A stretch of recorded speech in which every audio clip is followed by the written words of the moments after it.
हाय प्यारे बच्चों, आप लोगों को सना मैथ्स क्लासेस में स्वागत है। आज हम सॉल्व करेंगे 10th क्लास मैथ्स 1.1 का थर्ड क्वेश्चन। हमारे इस चैनल में सना मैथ्स क्लासेस में कंप्लीट मैथ्स से दिया जा रहा है 10th क्लास के लिए।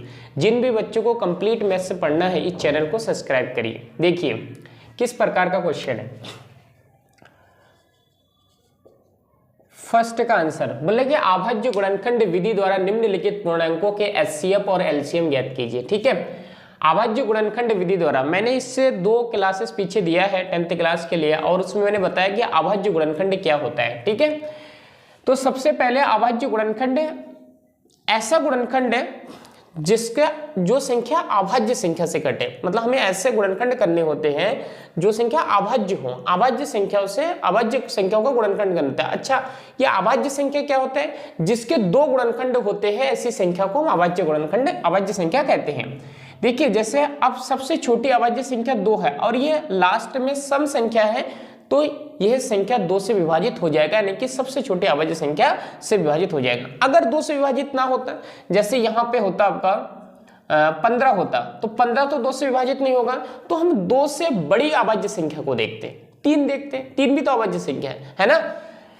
तो इधर देखिए 12 है तो 2 से विभाजित हो जाएगा, तो इसको 2 से काटेंगे, 2 छिंग 12, फिर 2 तिया 6 और फिर 3 एक कम 3।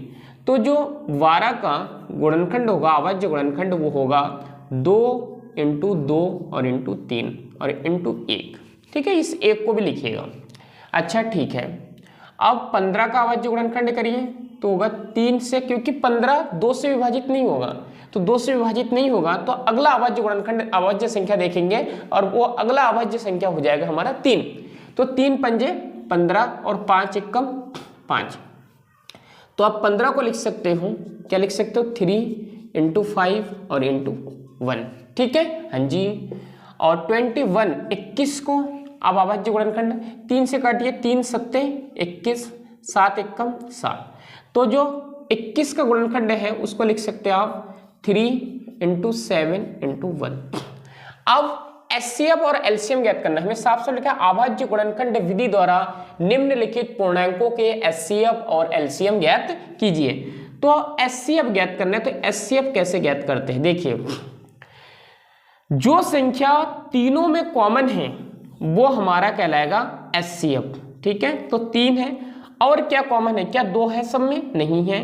क्या 1 है सब में? हाँ जी 1 है।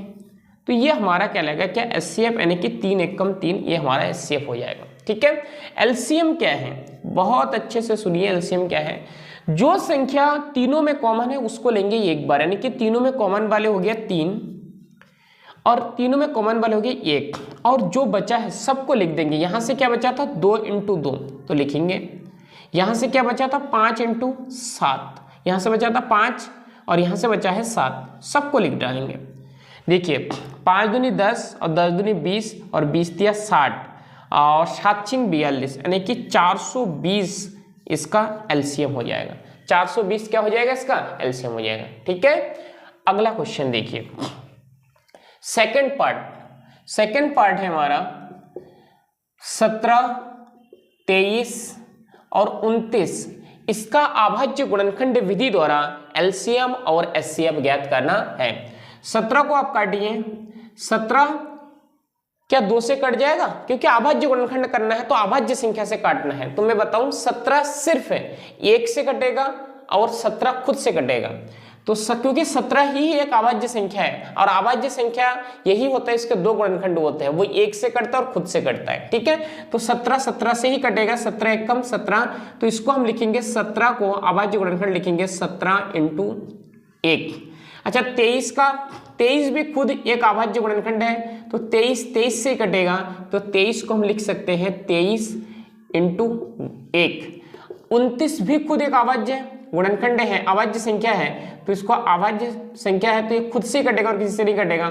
29 एक कम 29, तो ये 29 को भी लिख सकते हैं 29 × 1। अब एचसीएफ क्या है? एचसीएफ ना जो तीनों में प्रेजेंट है, जो तीनों में कॉमन है, यानी कि 1 हो जाएगा एचसीएफ। अच्छा यहाँ पे बच्चों को बड़ी तकलीफ होती है, मैं बता दूं कि ना लोग क्या करते हैं जैसे 17 का गुणनखंड तो 17 ही लिख डालते हैं, फिर जो है 23 का 23, फिर 29 का 29। अब उनको यहाँ पे कुछ कॉमन आता नहीं है नजर, क्योंकि तीनों में कॉमन कुछ नजर नहीं आ रहा है, लेकिन हमें ध्यान रखना है कि एक हम सबके गुणा में लिख सकते हैं। एक चाहे गुणा में रखो चाहे भाग में रखो कोई फर्क नहीं पड़ता, एक से किसी भी संख्या को गुणा करने पे या भाग करने पे कोई भी फर्क नहीं पड़ता हमें, ठीक है।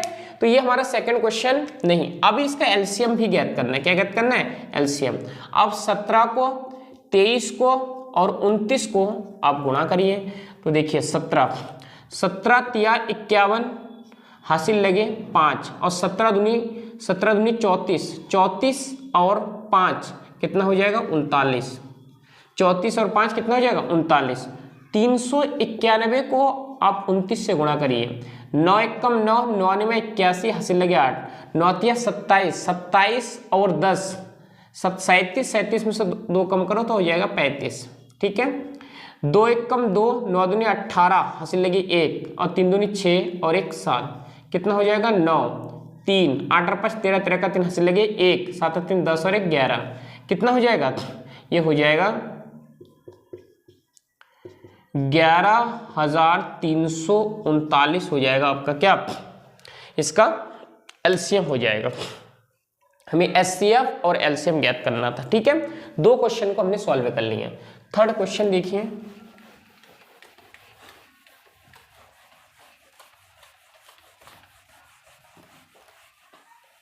तीसरा क्वेश्चन देखिए।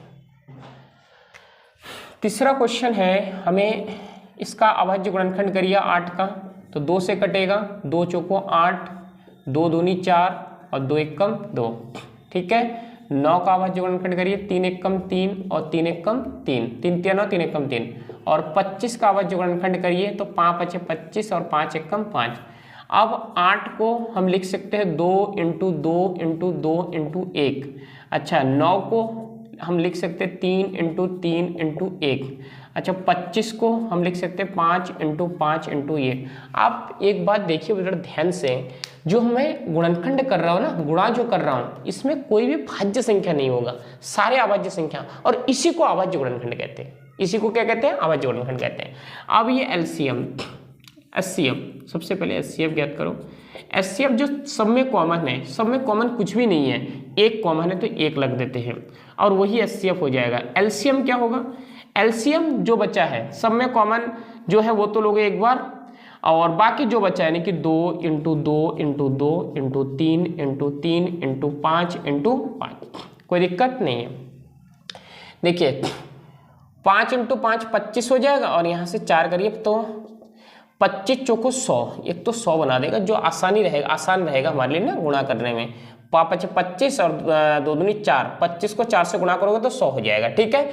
बाकी इसको गुणा करिए, 3 तिया 9, 3 तिया 9 और 9 दूनी 18, तो इसका जो एलसीएम हो जाएगा वो हो जाएगा 1800। कितना हो जाएगा? 1800। कोई दिक्कत किसी को? कोई परेशानी बिल्कुल भी नहीं है, ठीक है। तो ये क्वेश्चन को हमने सॉल्व कर लिया, बाकी आपसे कल मिलते हैं, ठीक है।